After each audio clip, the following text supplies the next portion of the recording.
మాజీ మంత్రి మల్లారెడ్డి, జనగామ ఎమ్మెల్యే పల్లా రాజేశ్వర్ రెడ్డి చెరువును ఆక్రమించి కాలేజీలు కట్టారని ఆరోపణలు వస్తున్నాయి. తాజాగా సిపిఐ నేత నారాయణ, సినీ నటుడు నాగార్జునకు చెందిన ఎన్ కన్వెన్షన్ కూల్చివేతను పరిశీలించి నాగార్జున సత్యహరిశ్చంద్రుడేమీ కాదు, చెరువును ఆక్రమించిన కన్వెన్షన్ కట్టారని చెప్పుకొచ్చారు. కన్వెన్షన్లో రోజు ₹1,00,000 ఆదాయం వస్తుందన్నారు. అక్రమ నిర్మాణాలపై సీఎం రేవంత్ రెడ్డి నిర్ణయాన్ని స్వాగతిస్తున్నామన్నారు. అలాగే మల్లారెడ్డి, పల్లా రాజేశ్వర్ రెడ్డి చెరువుల్లో కాలేజీలు కట్టారు. వారంతా కబ్జాకోరులు. ఫిరంగి నాలాలను కబ్జా చేసి ఇల్లు కట్టుకున్నారన్నారు. చెరువులు, నాలాలు కబ్జా అయితే ఊర్లు మునిగిపోతాయి. అక్రమ నిర్మాణాల కూల్చివేతను కొనసాగిస్తూ ఎక్కడ కబ్జా జరిగినా ఖాళీ చేయించాలన్నారు.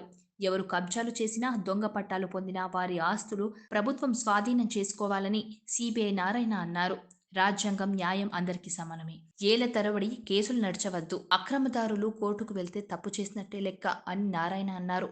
ఇప్పటికే హైడ్రా జెట్ స్పీడ్లో దూసుకెళ్తోంది. చెరువుల్లో కట్టిన అక్రమ నిర్మాణాలను నేలమట్టం చేస్తోంది. ఇలాంటి సమయంలో నారాయణ వ్యాఖ్యలు, స్థానిక ప్రజల ఆరోపణల నేపథ్యంలో మల్లారెడ్డి, రాజేశ్వర్ రెడ్డి అక్రమ నిర్మాణాలపై బుల్డోజర్లు వెళ్లడం ఖాయమనే టాక్ వినిపిస్తుంది. BRS MLC Palla Rajeshwar Reddy medical కాలేజీలోని చెరువు బఫర్ జోన్లో కట్టారంటూ ఇప్పటికీ కేసు నమోదు చేశారు. ఇక హైడ్రా నెక్స్ట్ టార్గెట్ మాజీ మంత్రి మల్లారెడ్డి అని చర్చ సాగుతోంది. మల్లారెడ్డికి చెందిన కాలేజీలు చెరువు భూముల్లో కట్టారనే ఆరోపణలున్నాయి.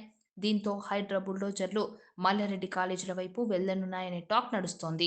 హైడ్రా కూల్చివేతలపై పల్లా రాజేశ్వర్ రెడ్డి క్లారిటీ ఇచ్చారు. ఎలాంటి అక్రమాలు చేపట్టలేదని చెప్పారు. గాయత్రి ట్రస్ట్, అనురాగ్ సంస్థలు అక్రమాలకు పాల్పడలేదని కూడా తెలిపారు. ఎలాంటి సమాచారం ఇవ్వకుండా పోలీసులు తన యూనివర్సిటీలపై తప్పుడు కేసులు పెట్టారని అన్నారు. మెడికల్ కాలేజ్ నిర్మాణం ల్యాండ్ కన్వర్షన్ చేసుకుని నిర్మించామని చెప్పుకొచ్చారు.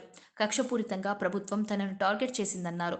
బఫర్ జోన్లో అనురాగ్ యూనివర్సిటీ నిర్మించారని కేసు నమోదు అయింది. మేడ్చల్, మల్కాజ్గిరి జిల్లాలోని వెంకటాపురంలో ఉన్న అనురాగ్ యూనివర్సిటీ బఫర్ జోన్లో నిర్మించారని పోచారం పిఎస్లో irrigation department executive engineer Parameshwar ఫిర్యాదు చేశారు. బఫర్ జోన్లో యూనివర్సిటీ నిర్మించారని చర్యలు తీసుకోవాలని ఫిర్యాదుల్లో కోరారు. అలాగే మల్లారెడ్డి విద్యాసంస్థలపై చర్యలు తప్పవని తెలుస్తోంది. సబ్స్క్రైబ్ చేయండి. Please do subscribe to.